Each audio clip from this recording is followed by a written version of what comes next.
Asiebana, Entasemana, Amamlani Amani Mujumedie, Oheneba Media Betinete, Intiaman for Muntie, Muntie Nanyado. Abusuamu akwaba family Oheneba Media so mejiri se ohoye yenso ejana dome ho ye pa yatena se ba bedi nkomo sa ze Lumba nsem no eduru mebi ma emu dwoye ba afi asama na homene so na homene so amanyina no eye celebration of life mama Akosua Bempomaa mama China abusuanka ye ka homo afa ya poku ni ade woni wana ye wadwene se wo beye e de ahye Charles Kwajofosu de Lumba no nyam yesan se oye legenda ese fata se enunyam bia ese no wo mo edema na pe su kwa no de hye no okọ ne krech no na yi ase wonu anya kwan ankọ hwe ne achi nti na wo se wonu nso no eye bribi na wo mo de hye wo mu nua wo mo wofa ase wo mo ade nyina no enuonyam na abusua eno na Abusuapanin Kofi Owusu Boahen AK to park eko Accra High Court kosere se court no mfa injunction ento eyi no so anase celebration of life no se beye na mama Akosua Bempomaa of Ayapoku ma China ne wona apamfo no entumi enye sa celebration of life no on the 28th 29th March 2026 mejiri se wafolo asemi a wo hu ba bi a akeka akwa akokodru ni nyina ene se court no eguso a wono mu ehwe analyze issues no na no ye nrada na omusan court ekoba se Abusuapanin no lawyer for ntumi ama because judge ne de shese nka nyame adoma 23rd na wo mmra court na ye hwe nka se but 23rd nso no public holiday wo Ghana ha chese no no afofida obi a kwakwagina home na chese court enye dwuma nti wo mkọ enra na nkomo ye se enkometimi apɛ asɛm no pomasibre na nso so no ankwankwa wi kan san sɛ Abusuapanin lawyers ama court eno na wo ma kyerɛ sɛ judge na hyɛ sɛ 21st na nyame adom a wonu nyina beba court na atemu ho no wode ama esan sɛ ebre no ekɔ de nimu nti ya ho a na yete sɛ nungwa na nanu ma kyerɛ nkonya eno gbobu wulomo shiche ena da wonu ma no se enkran gadangwe ye kan gadangwe anache se enkran ada ni ngo pram krobo yilo krobo de manya krobo nyina no kabom na gadangwe wo mu nyina so mankwa hene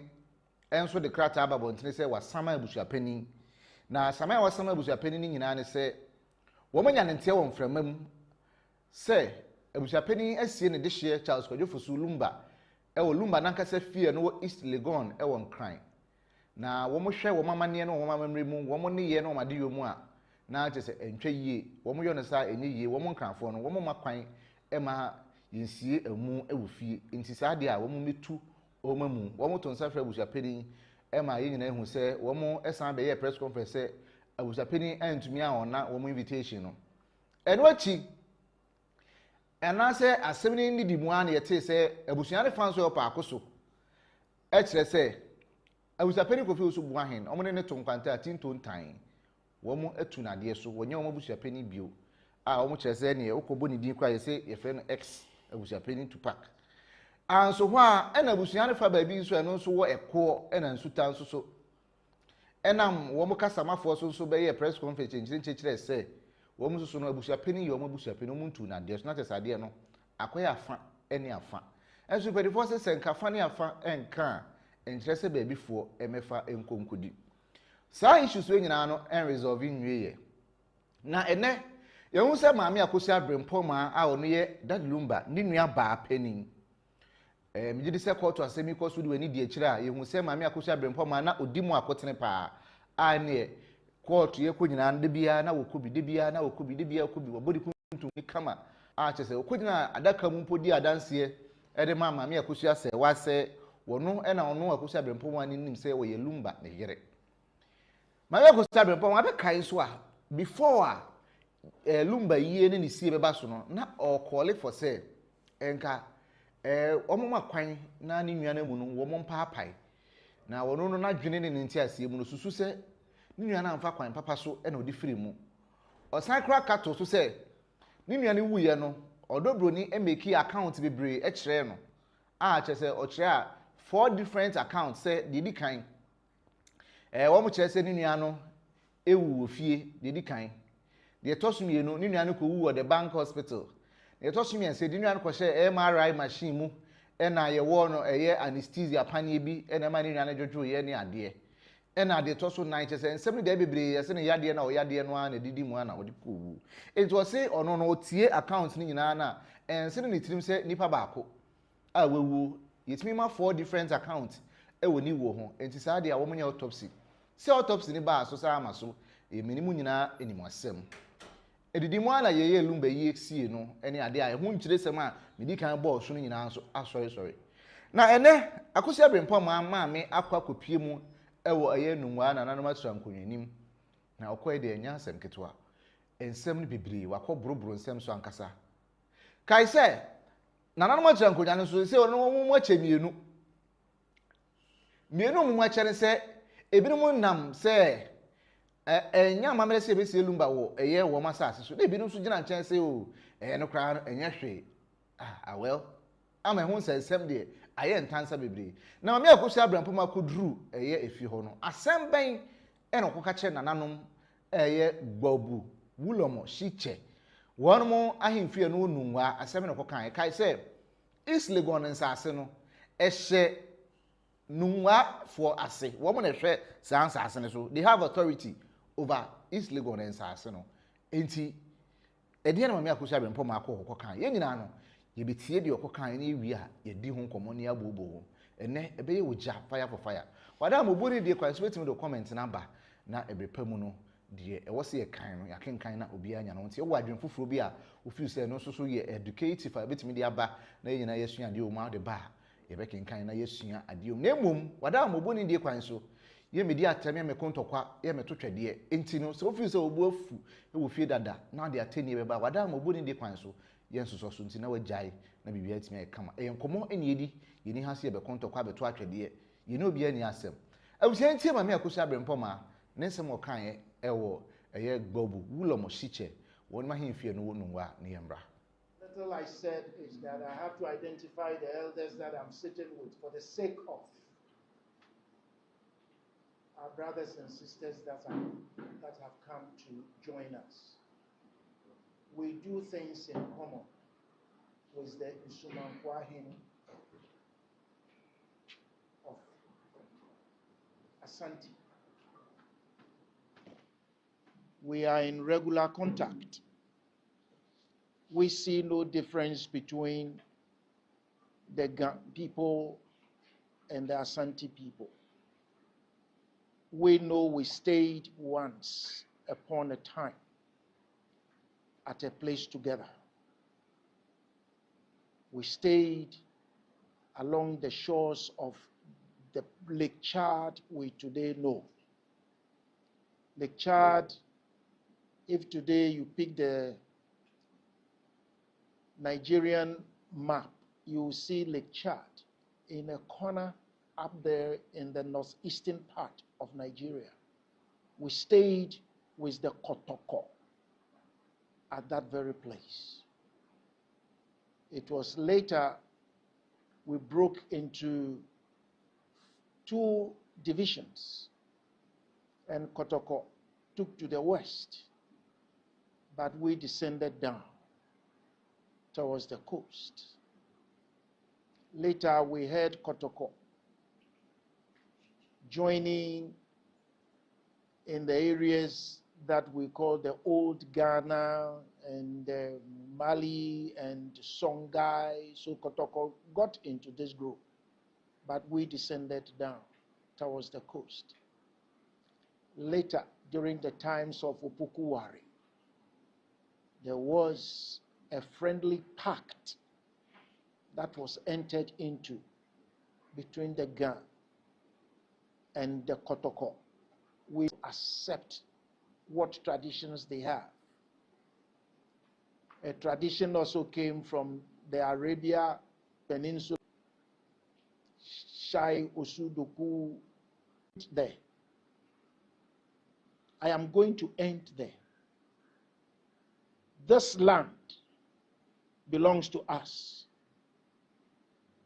And this very land is highly expensive to us. This same land was secured for us through the blood of our forefathers. We in the Ghanaians have taken this very song as a pride. And I know you also coming from the territory of the Nsumankwahini that we share with. We know you also sing the same song. But I want us to dwell upon that blood. Because when we come to join you in the territory of the great king, Asantehene, we cannot come to pride ourselves with the blood that was used to create the Ashanti that today you have. So it is amongst us in the Ghanaians. If you have also entered into us, you cannot pride yourself with the blood that was used to create what we also have. But beyond this, we are brothers and we are sisters. But the blood that was used to carve the territories for our two traditional areas, we shouldn't be mixing it. This is why we stepped in when the hula baloo started. But you are welcome. We are one people. We are under one shadow, the shadow we call Ghana. You, Asante, have stayed under the banner of Ghana before. And that Ghana is not the 1957 Ghana. We are talking of a Ghana that existed, and a Ghana through which you descended and have come to stay. So when we say Ghana, we know you rather stayed among what we said Ghana of old, whilst we also came in the likeness of the Cushite. That is the Ghana and the Dangbe. History has to be recounted. Looking at things that are being portrayed on social media, left, right, center, insults are being raised upon us, the Gadangbe. And this is even touching the Gamanche. But you are sitting under the shadows of the spiritual overlord of the Gadangbe people. His name is the Bobu Wulong. We are not insulting anybody. We are not at war with Ashantis. Like I said before, we stayed at one place. We again are not against our son is to be poured before some sacrifices have to be done. Strong drink. Numbers chapter 28, verse number 6 and verse number 7. The Bible says, I didn't say it. God said this to those who read the Torah and those who read the Old Testament. God said, every sacrifice that you have to do, it has to be with a lamb, or you can say sheep. Not the sheep the Americans are bombarding. So for any custom or tradition that has to be done, you cannot do away with the sheep, and you cannot do away with the strong drink. Like I said before, the insults that say, me wo fa se ne Lumba. The friend and another doctor. The friend and I Akosua, evangelist Papashi. Lumba is my brother. And then the veteran communities. And I go feel it. We even know it. And then another training. Is in the case the framing, Yao, Opoku, Jelfi, and the mental papa, Jelfi. On the wall, Amisa, come from Jelfi, our Lumba, the Lumba in Waffles.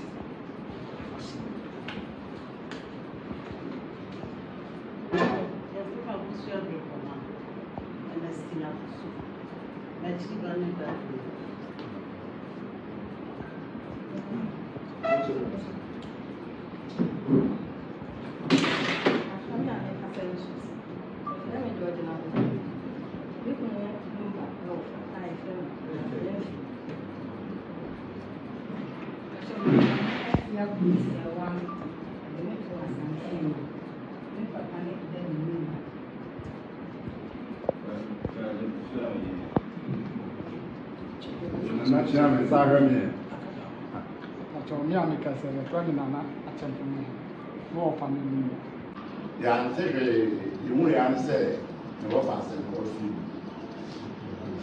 I will say, what fast and now we are a film now in him, maybe a Abusua Yabadami, didn't want your papa. I will be papa. She said, we are, yes, someone said. Nana no so wo mu chefa nti e baaya ikuta ensem pantu wo mu ade ka ho nana no nye wo mu fanyi apaye na ehu ba bia ye wo fa asa ye mia no bota ya ma ne ma me fa nsa no na fo na mi go be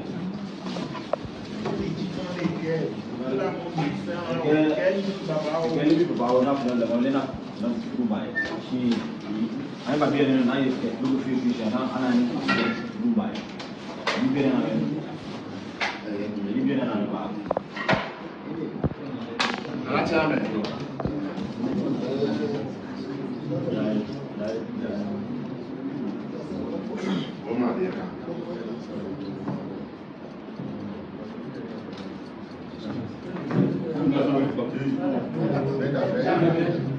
Nana Chame, Sans Tanya, the Yama Abana Money. Woman Fenya Paye. Na ya. I was them. You must say Abana when we are only a paya. Baby, I offer us an idea and done.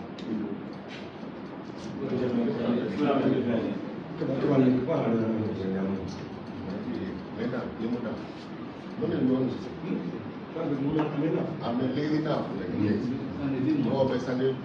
see a man at an month. Sir, almost toilet, almost suffering, say that. And the Yaba, the old be a long one come here, woman country. A Jinshika Jericho. Or I may be a neighbor, he not Jinshika Jer. Walk about mammy here. Or I may be a neighbor, he need to share. No need about say pay you. Watch me radon. Now we want to say that we started from somewhere before arriving at where we've got into. We wrote a letter of invitation requiring to have the presence of a name given to us as Abusuapanin Owusu with nickname Tupac. So we were expecting that he could come to sit with us. And it's like no name has been mentioned when the introduction was done. So may we ask, where is he?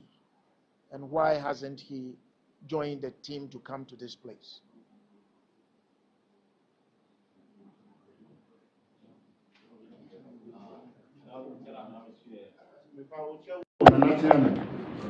I am Abusuapanin, Nana Daruma Hawken.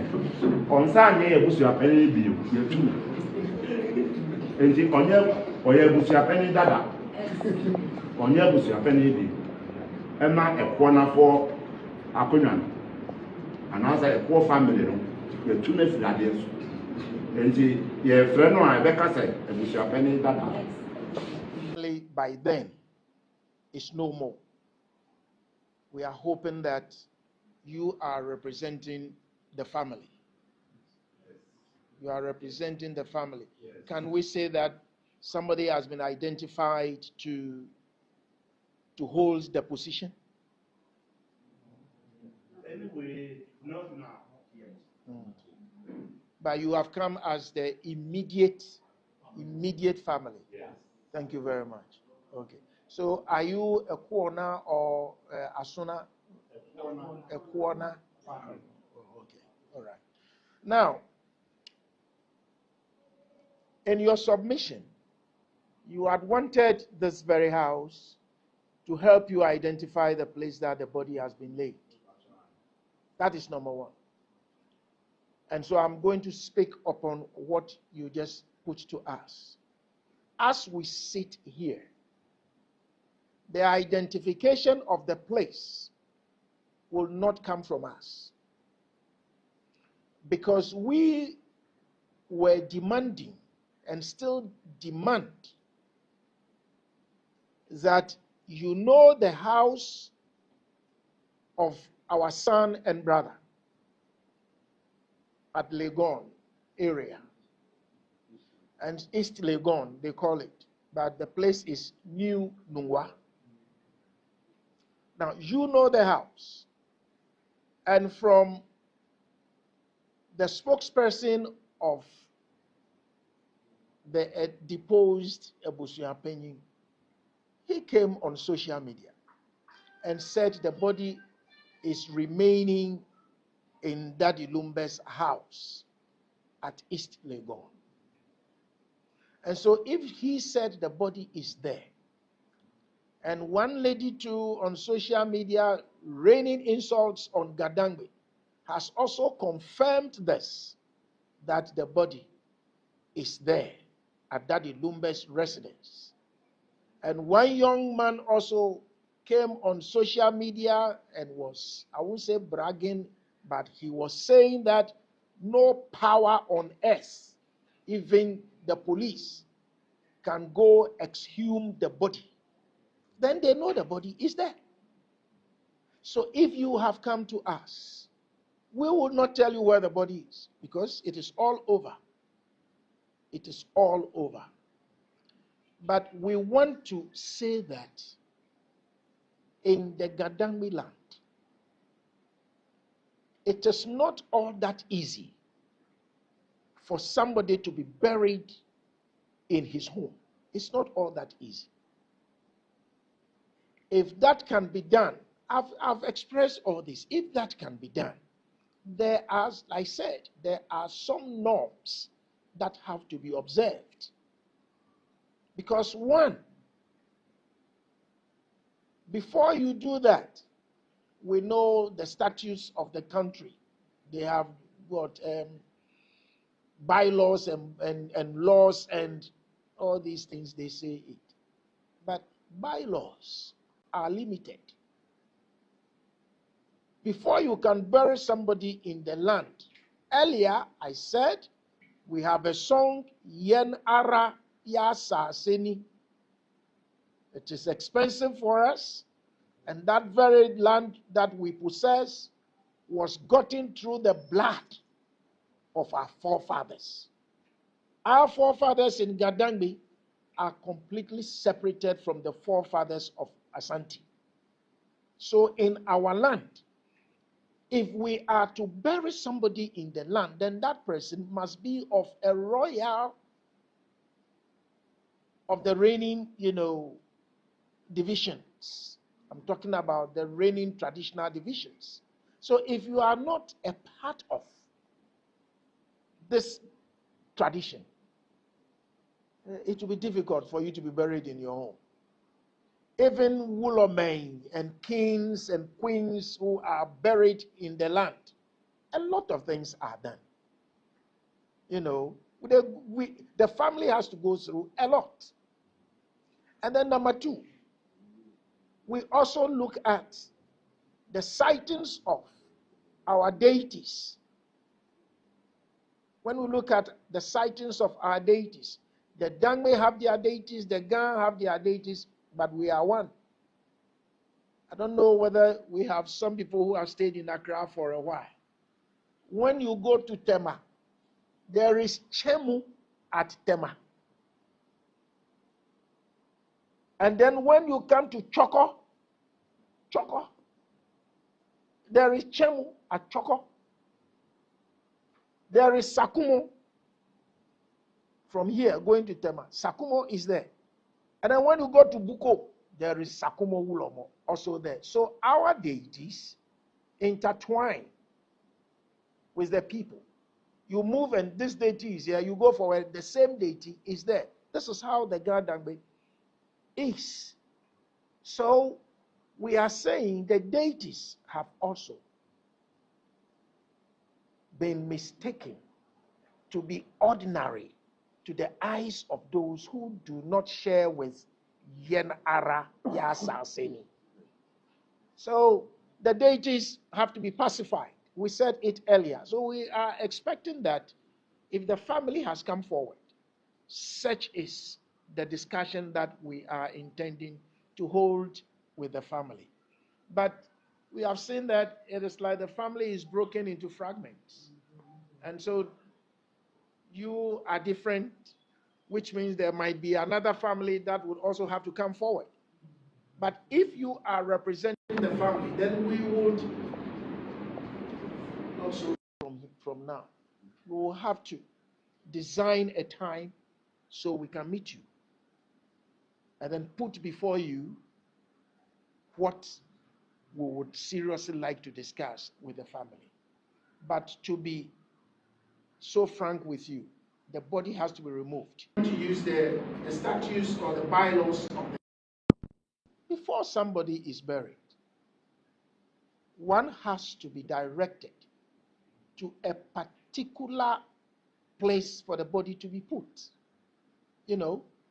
we have cemeteries which are public. We have cemeteries that are private. We have cemeteries that have even been designed by institutions. The military have their cemetery, for instance. And so one has to apply for these areas to let the body be put. But we seriously want to sit with the family and see how the pacification of the land will be, pacification of our deities will be. And then, like I said, when it goes this way. Right, Abusuapanin, enti Bobu Wulomo Shiche and Wonuma era Yekoye na Yekuhu de Ekos. No, not say, Mahame Akosua Bempomaa ene Nebushia ena Wonumu na mo Eko Gan Danley Nananumenim say yate se Mose Yenua Bema Charles Kojofosu Yadi na Yeba. Ye wofa se yesie no wo masase so na yende yenim baabi a yesie de hye nti nananom obetimi a kyerɛ ya na nananom se daabi na mo na mo ya busuafo mo na nim baabi a musie mo de hye no nti se munim a monkɔ na monkɔ hwehwɛ na ye kwa ne ate wɔ mframa mu se ababa obi ti social media se yen nananom no ye ni tumi yentimi nye foko yentimi ahwe no se hwɛ kasa mframa I'm say cratch be crash up a can send be just an ordinary pan of the cassa no still in frama. No more the almost cancer should do your pain, say. That Lumba moon, I was say you too free and crime for an assassin. So son say, we or this year pa a money a mamra ye bay and sunny as you fearing at the catwa. Or cancer should be a say I him for. I come for Abosum for some unquaffle one class as no crano. In Siomo keke, I was assassinating. Womu ya mamre ya manie enti womu de womu nim se abusua we abai abusua foforo be san ba se womu so se Lumba abusua fo ana na emom se we mu abedom ho de some immediate family ede ma Charles Kojofosu no ene na ewo se womu tenase no mu sinkonwa no mo pedapa ene brepa na afi de ewo womu num ankasa no womu ato ede ato womu num na emom mo kan sisu dua se emu na ewo se etu free wono mo ebio omo kire se omo nkanfo no munim se abusuya pani bi de abusuapani Kofi Owusu bu ahen a nipa dodo na asa ne mra ne Tupac na nka obeka wo mo ho aba eno ena onipa odi anim no yi ano se oh Tupac no de yetu na de so dadaada enti nkrafo no ka se mabusuya ekwa ye hu se se abre ye busuya yi atete apansam ahwete emu acheche te se the family is in fragmentation eno ne brofo kan na che se busuya no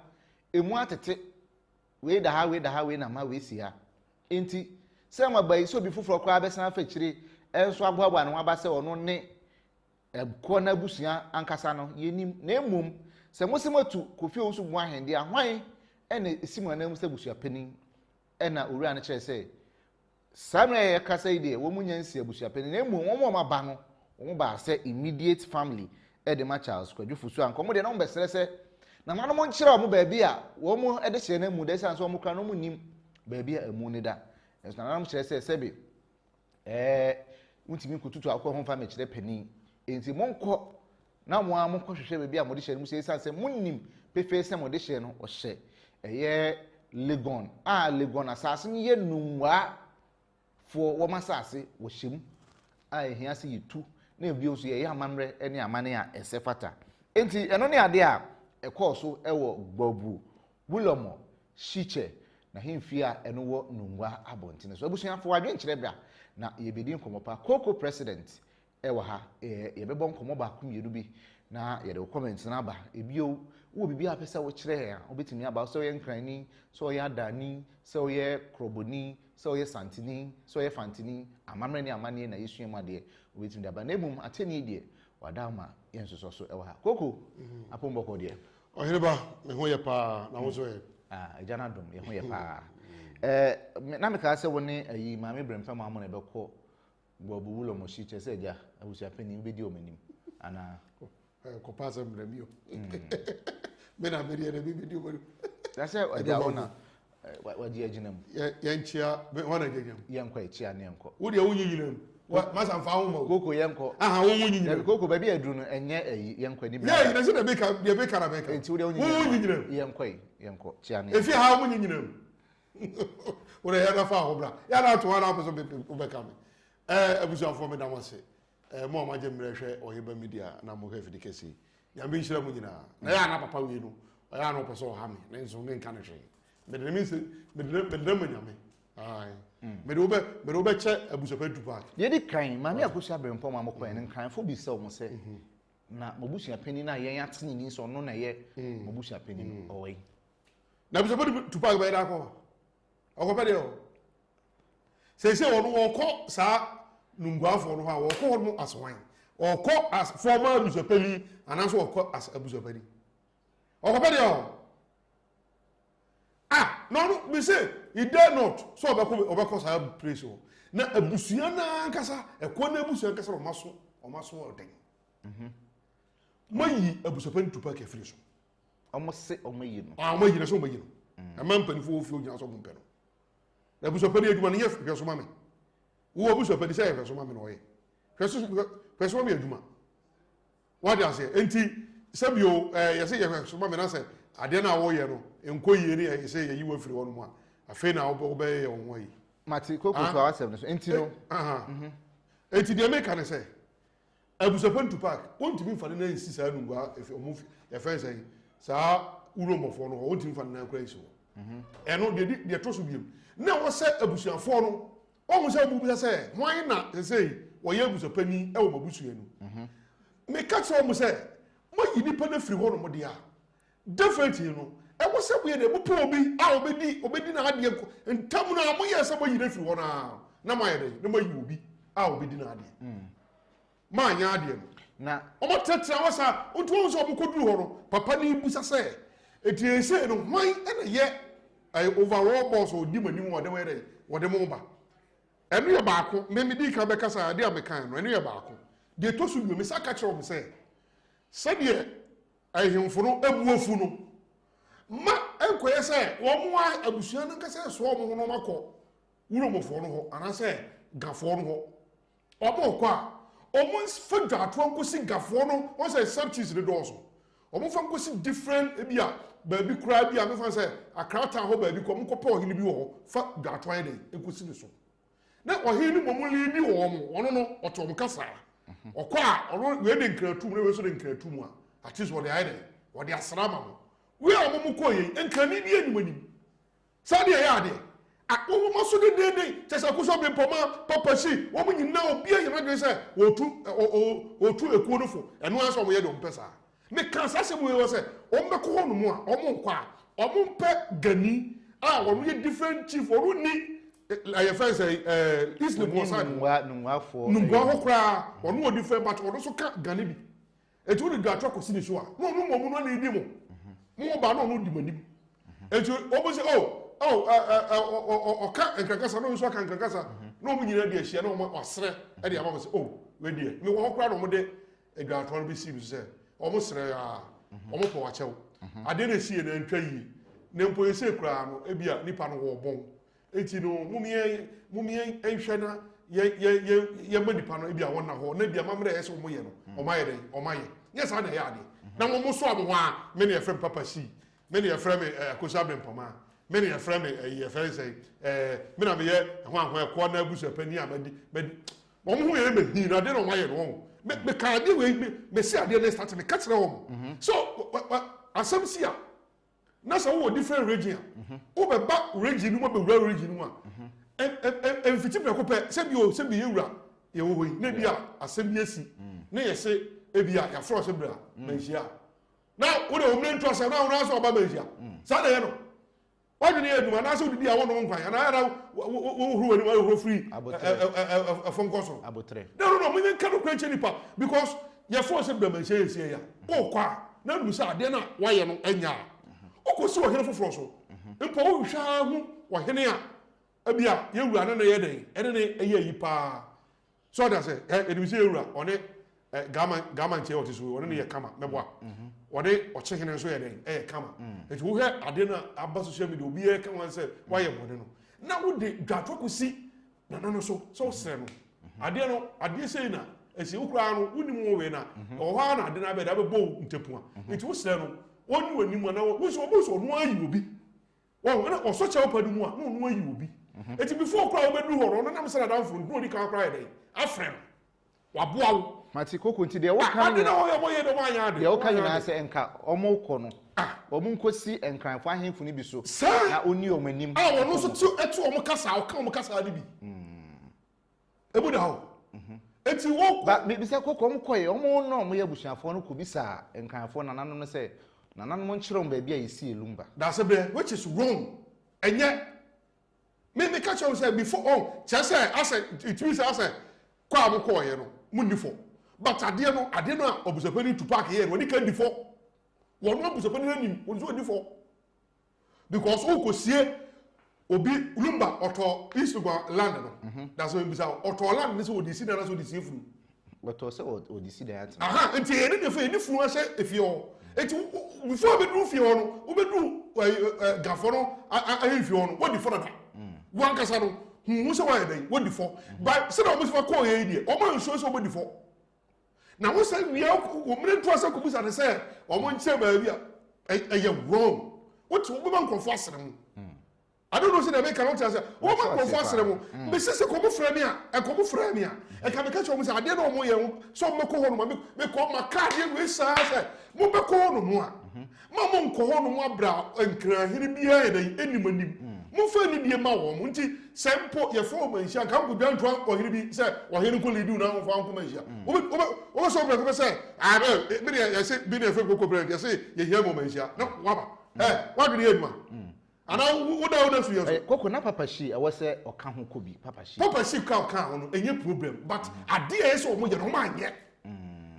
wo mo mani pa break too much wo ka sam cho mo bi antie wo be ko wo fe so wo hire kese na hifie wo ya ade enye wo de sia kwa ya ade enye Charles kwabra fusu eke de Lumba se ko di ska de ba ya se ka obeje se ko di ehunya de bi na ba ya se ka mbedi karade de nka mbedi we say amane na aba nti amane ne ko efa so wo amane ye nso wo amane se ye nyina nka ni mu te nkra na e de intro do ma ho fa ko che pani so mudi the omo ye just aso omo tutu anoma no e no omo de ko kire panini se panini modi sa de ya ade wo to e na mo AK to park ono ni spokesman Becca say e dia fie so snega gyo e kasa ya omo sie no ni fie o a o maka ade na mate na so sansa ho ko say muko busa ba bi o muko esie no ne o mo nche o mo ko o mo nkrafo ko mo da mo simple kra na wo say ko mo command the chompa because e dey tell so Becca busa me because ade no so ko so what wonnim say esi mu fie o e fie o wako ho na so busa so fie o wako ho mo ko e ampase to da ho mo ko ampase esi di pa no ho ade na mo nko ho no akosa me pompo ba e na onu ni nua ba ma fie ade onko what bonte pede efie ne ho ade efie ne say odobro ni dia efie ne wo akosa Bempomaa wo na so wo nua pani wo na so wo control sa ade man so wo na so wo kora ko sa pa esi onua no ho ma na mo ne mo kwanchan sa no so ni we fa what do you want to say? Abotre koko ase isu kwa tata weni ase na say koko the emotions na e ka say koko aye emotional pa na comment section so de uji udin e wo ho pa nya say tebusia eye gbobu wulo mo shiche wo ma himfie e na mame Akosua Bempomaa evangelist papa shi ofa ya opoku opani ba kwa friend opani boatia na bibisa ono so wo pa Akoso eye pa Akoso hini nua be ma no ni nua be ma eka ho bi ena fe so busuan kaye na wo mu nyina eye Lumba wo fa ase ena fe so Lumba ni nua ba ko eye nchen meka se cousin ena mo ko pie mu ewo gbobu wulo mo shiche wo ma himfie ewo nuwa ena mo ko bisa ase nananom ye kra no ye nua ya tese ese oni fe be enim ti mo nkonko kire na koko ni koko apai enumere ya wo se won ti ase de nti a omudi kan kra ekobisa eye sa question na koko almost say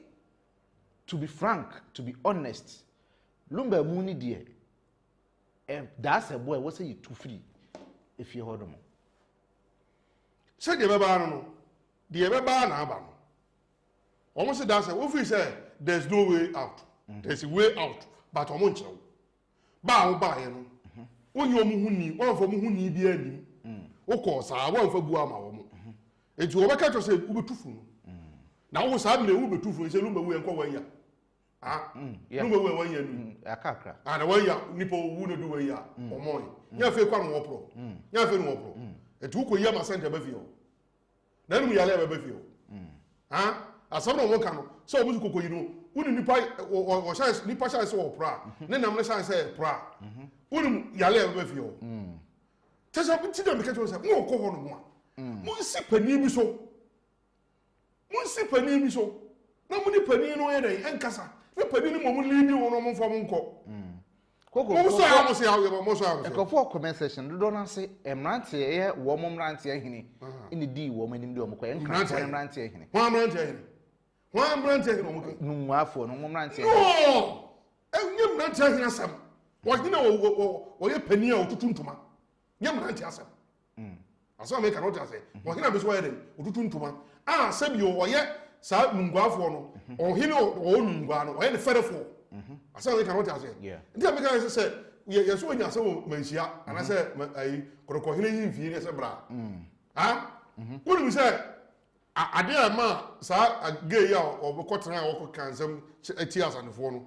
ye de ne ba manhia wo kai sa gay afia boku de ma na sabi ye west no o ba no na say enka odi dwato akese bi ekosi ebi o chekene so ko se ho no o chekene e wo ho o de kosi so no mo no wono no pra wono na yiro no yi obi o tin nteso e den atro no mo ba obede obesiri bia e den ama sa de ye no na ye se wo so de ya na omura ntu asem se o ye se be mira yimfie no atam ahye ntu tuntum ansa ayi e fa se o ko se bra yimfie akokwa kumcha cha ne kwa mo da di o se o ma o bra ba ye de o eye omo mu front potu omo mu front ma de be ka mrante ahini no nye the right person mrante ahini so mu fatuma bi kura eye omo mu front ma tu omo mu front ma mrante ahini no omo front ma ye ka omo mu front ma tu omo do front ma di pa na ko do front ma enti di o de ne ko le so o de di o so ere e front ma ere e ko enti wonu ni hia o kan kasa aro no so kan kasa okay no o ere na o pa cha obi ere e ma ho no baka se yengodu obaka se yengodu se ko mo ye mo tie aso na me ka no e no mo ye ni sa en kan ko ba se en ko meka se chichire jam nko yifuru no en kan ko ba sa okay because already no woni social media no afia so se get to message en wo to bi bro wo mo Abusuapanin nkrofo so to bi bro wom e na omo ye omo fidafi yesu ka ho bi ono so ye bi e na wo ye omo we so de mfe no wotwe nti buku fi sempa ni for omo ntie ofi so omo nte ofi so omo bumfu omo te sa se ofi so omo bumfu pa enti se wo de pania na ni afi so obedie ni mu wo be pa cha wo ye den e ma mo no abo se bibia ye den aba fom afi omo so okay ate amamre be na se wo so we bia wo to odwa we wo to na ntwe we wo to we ye ntwa emu fie ho ye ho amamre e bia nam no ye ni se ye nche mfa man koforo mo we na bibia to ntwa ye ni se o metima ni nyina na fe bibia to ye den etwa na wo to na wo ye na we so na o duna tam di onu ekofa amane ne ba wo to ba bia da wo eke tupa ko nai so wo ba bia wada aye nanano mo se o mo hwe Lumba busua na nkasa na ase atwa hwete obi agira ni ba bi no obi aye de ope na who cause am Abusuapanin Tupac former Abusuapanin na nsa no odumani bi no said ye enkrofo no mo hye Abusuapanin Tupac na chi mo hye mo chi eye mo dodo so mo pe ekwo na abusua no ekwo na abusua so mo pe na no mo nya no na Akosua Bempomaa kasa kwara me wure kra ha say minua odi mechi ewu ena me se wure mo ma me ko hwe na nim kwa keke mo ma me ko hu minua ne keke kwara keke ya bana hu ni nua no wa hu ne da ko se na esi no wa hu onua na nim da ko se me esi no ana bone be no aye onua ena afirim ena so so hu onua ne keke o asa ne esi onua no ade a won kwen se ye nkoye ni ye nhwemu ya anye amanfo ka Lumba obo ho na tiko bo ho nsem mo ka bebre ene wo se we ka se tiko bo ho we se na bi wo fie we so wo hospital we so wo na hospital fo se na bi wo ho omo ka mo so obi aso mo so wo omo ka omo so omo don ko omo so Lumba oba ye no dodo no e ka sasem no no de what ene ko wo mo ne ye ene wo se obi anim no kro ene wo se okay se de be ya be ma no kro na ye de adadi no mom ye ko ye check ni ye say ampa say nipa no wu fie anaso wu hospital ho no asabi nyina edi nkofo mi ne omane kum edi ne ehye wonsa achi a wudi sie edi na wudi sie se ye bie wonsam na wonsa bibie ni mo bie mu obi ara ye adani nti sa achi na wunye ye bi ja to sa achi na wunye wonsa edi na wo wonsam a wudi sie edi nti na wudi aho bepre say wo kwakosie no eye Abusuapanin na be ka kire say wono ne duty ni say obesie dadum osie no asa wunia pese okoye wa yiu pese okoye celebration obi takoye eye de na Abusuapanin ko no asa atwa no si one akogudu kojina court ese nkende ene due nkomo court na se Friday nkomo court court na atu ade na se Monday no mobra akoju court se celebration odi on chase mo bi eye ni po ba ko a obeka okete ma yetu Pentecost elder okete ma yetu utimi ekoka asem we wo ha wakira no aka we wo ha e se wuni pa ko no aka so obi ebetwe celebration no nipa ono ni lian no so ye celebration so ma na ye what you say in fact tese omo gu Lumba ni ma se be dwene ho a me tese Lumba pa wo sore pa ba no be hwa de kode ankofo ye wo de tia enka ye pa ebi so no anepe wo say ono so ka hu bi ko so say wa fa letter am no se jai no ena wote ase na wugya no na wo focus wo odobroni anko bi no wa ndokwa se wo kan mai ni ni na tiabu ena wo sori a wo ha na kwose Germany wo ha na ba betena ha wo ha na kwose Germany wo na ba afede wo hu se no dia ba na ani enyan ena ese no so ko kwose Germany ko ma Ghana kura bi ena ko fa ni wu ni ba koko be nya asem na ase baba chese abusua wo hwe koko ni ni ase o de kasa otimi se wa ye emotional pa sama wo kan no ehye no me hu koko seida se okasa with so much pain na say Lumba no ye adehye nyina Lumba o yenkrofo nyina Lumba etira na asem enipa bebre na so much interest akoka bia ene na ahayebro ye twosre na ye twa obasa sabre mame Akosua Bempomaa na busuafo eko gbobu wulo mochiche mame ka o se mame Akosua Bempomaa ba wa ba nyina agina 28-29 celebration a wo mo ebeyo ediama Charles Kojo Fosu de Lumba wo Independence Square no eno nti na waba na abusua afei na nsem no ahya se la me ka choro se Lumba asemi etuo ntwa chena isan se afei kwa na japade ho asem esan be sore ne akokenkan wo ne be ka se yampa enyampa ye gitum ye nyintum se be Abusuapanin si etu no no ho asem ayi deja ene yɛne teacher Safo Kantanka esua adeɛ bebree anopa no ma wo kyerɛkyerɛ the process, the right process I was say abusua fa so. Now Koko teacher Kantanka sɛ ma wo kan sɛ abusuafo na omo a mo bo abusuapani kwadu no omo ntimi nsaman abusuapani sɛ ye bo kwadu ya san sama wa ba yanim sɛ bra yanim be yi ano e wo sɛ kɔ pakoso hinanim sɛ kɔ pakoso hinanim na enwie kan e wo sɛ toa so ekɔ eye feku a pakoso edom which is eye jasifeku no medical for the so ba e kɔ dade so ba na enwie kan e wo sɛ toa so kɔ eye jasifeku no opani a woda no sama hene ekɔ sama hene na enwie kan yesi teacher kyerɛ sɛ ebetumi ato aso akɔ ba bi a wo sɛ kokoduru second way nso ne sɛ ekɔ tibiti ase ya teacher pɛtɛ sɛ ɔmo ntimi ntu obusapani sa ɔmo abɔkɔ adu sie ntu obusapani but process na kwan na ɔmo fa so that is not the right way e wo sɛ wo mo eto aso paako so hene eka na enwie kan ebetumi akɔ ekɔ nafoɔ ehene ɛwɔ Ghana ha ɔbɔ adanse man hene din ɔbɔ aman hene a wo mo nti ekɔ paako so na wantimi anka ɛno ebetumi akɔ ɔman hene ɔno yɛ kɔ nafoɔ abusua no wo man hene kosisi ebekwa kosisi ebekoduru yerenim enti sabre ade yi hange ho sɛ yetu abusuapani yentu no yepene yempene abusuafoɔ kɔ bobu wulo mo hyiche na hemfie abusuapani bia anka ho manyi pani bi odi omanim ɔmo kra no ɔmo ka no ɔmo ntimi ampinpoint sɛ asumasi ano bentini edi anim ede ye baa ye ne ompom no ɔmo ntimi ampinpoint sɛ asumasi edi anim ɔmo kan ya ne sɛ they came as the immediate family so they went without a leader sabri Koko anamo ɔmo tui so ebe wie yie ama ɔma na ye me fa free teacher de no obi teacher ye obi a o kyerɛ mra a onim mra pa but ade ba ko meminim ni sɛ abusua no eye mampanimfo no omo ane ye de wudim de meminim no mampanimfo no omo abusua mu omo na de wasi pani omo de si omo so sɛ ye kwesoma me adwuma ye kwesoma me na onim sɛ kwesoma me no so kyerɛ sɛ abusua no niam ɛwɔ mu na ye wo dia tie biye ye de wusi abusua no a ɛno nkyɛ sɛ koko ne emme fuo ne ɛdan ɛwɔ hɔ no ɛyɛ wo dia utimi de ye do pɛ da bi abusua ntimi frɛ wo wakɔgye koko sika no ana wakɔgye emesika no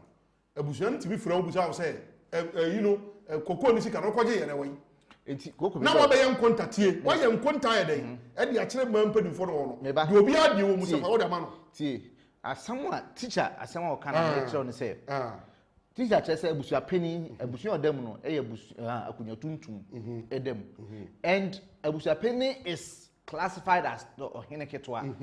enti mampanimfo na modi na si abusuapani awie no they can't call him to appear before them agye ɔhene na ɔwɔ fie hɔ no which is paako so na yedi ni sie no ɛyɛ mampanimfo na ɛwɔ fie hɔ no ɛna de tu mi yedi ni sie na sɛ ɛyɛ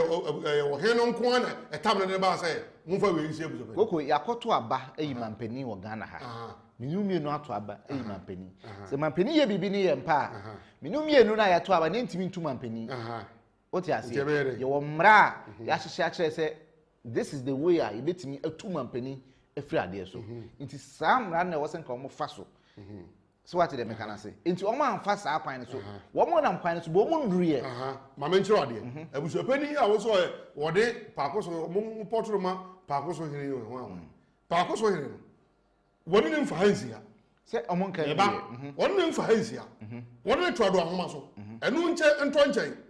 yɛ wɔ ha ɛna abusuapani kuro ya kɔ record yɛ fɛ sɛ me ka declare wɔn anu sɛ ade no ɔno na yɛ ɔno record dade so ɔba hene de ma firi ye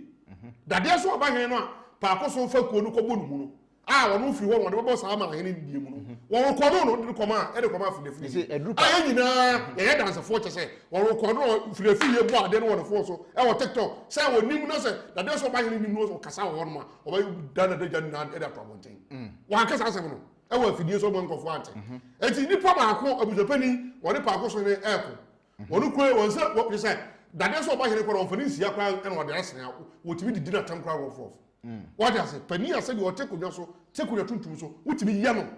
ɛne sɛ abusuapani tupa ko mu hwɛ emu nipa de sɛ ni bi wɔ wiase ensuo nyame a wɔatia na ɛyɛ yasɛ wɔatia so dan mu sɛ ɔyɛ pani kɔ sɛ da ɛne kɔ de yɛ no ɛne Koko mensu. I don't know maybe so wait was say why you Pentecost header. Koko mensu. No Pentecost 40 no I say ku no moto e no mo ka hwe enkyere no. E no to no e se hunu kwa no to no odi. Panimu a wanyina du se uti hu twon wo ma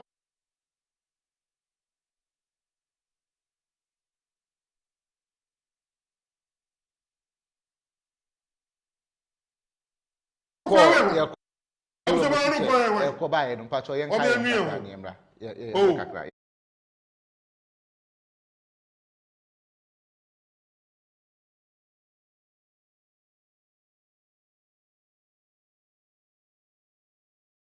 Abusia enti ene de kokwa hiti pa that is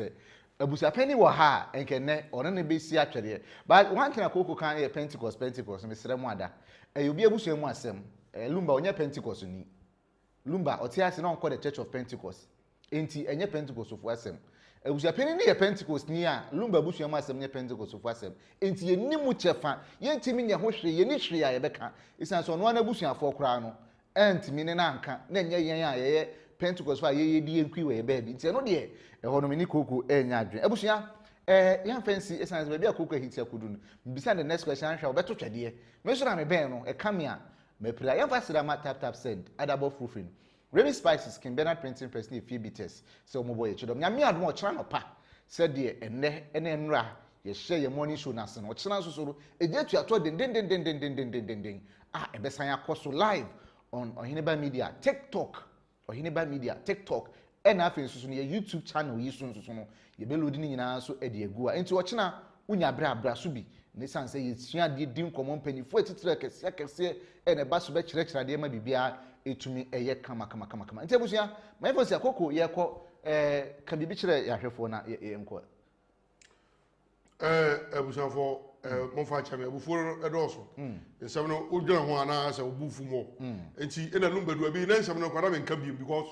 na ha adwen enti obo hu se ba bi ho no mo kokra me manko bi aye na asem so kwara abufu na too much enti ya besere mo ebia na wo hoi na o mema asem problem awoya bai wo abuchi ebia na o mema asem ade a ha wo adu asaba mu eno achi so gonorrhea ono oba akoda wan hye rubber potete won akote yale e ma oba mai wo posa emu ye wo ya odun so emu ye wo ya ye wo aduro sonko a ye betimi di aboa wo eno achi se bi e wo gya wo na hu muja bibia wo gya wo na hu bibi be pie wo to ho na atwe ba na wo se e ko na wo to no hyew mesrew eno so ye wo aduro sonko e betimi di aboa but ye besre mo a mo to no e free moja na wo to hyew no emako ene akakaduro won ka ho tie miye ko mo te bubu mo wure me pa cha wo tie me wo de ye ka no obesa kwa kodi mako na abetire kwa mfa so a wo be den wo be gya wonan because wo kodi mako no to na ekuro eti mako nua na me so ye den won ka ho na mu nua no wo fra me a nua na yese wo di me kire wo ye wo nua na yese wo di wo ho egu mi rice water kafa nua na yesi kire nua na ye de mako ye den enim na yese wo be ye den eko ano because wo hwe yi a wo be kire kwa mfa so a wo be gya wonan eti hwe yi pa na ye wonu ahodo bi ye nsuo ebi ye powder ebi ye nkun do de besra so do de betua ne wo be no be ma saa pains no awu no e be kofom eti wo frame a e be hwe ne aboa mema do de nko de say that say obi je di say penimfo a ma di best 70 80 omo na ye omo hunu pa and na omo ma di 14 de omo nyina gusi to omo say omo bompa ya ma yakopɔ firi so ama mbe memo ye den ne ne omo bebre pa ko yakopɔ abo aduaba ne ye fense ne tie ne bibia say fanse ho ya ye de ne tie kwa say yare ye de ye sai de dua say yare de ne tie e kwa say yare enti say ya wa ma ye sai de be nyina na so on frɛ normal no eme ye mo aduro na abetena ho no na wo ho ache wo de ade de wa na wo pe wa na wo pe enti bo mo de na fa normal no na de frɛ na ye mfa enu no bi ye den em no normal no 0241 7406 09 0241 7406 09 me pa cho me fa WhatsApp call afi so frɛ normal call so a me fa wo abuchira abetimi bia ma DHL Ghana Post enu achi so bia wo ha na apese de ma o ya na ha VIP no mo de brewa no so me sa adna de amount and the credit they don't go there because me mpesisi me hwene me di so pepepe na me de unu so ayde abro na wo saka bedas ya ti koko ya da sipa 0241740609 eno ni koko number na wa frene be me din Eden Crawford asebre ya kra mo nyina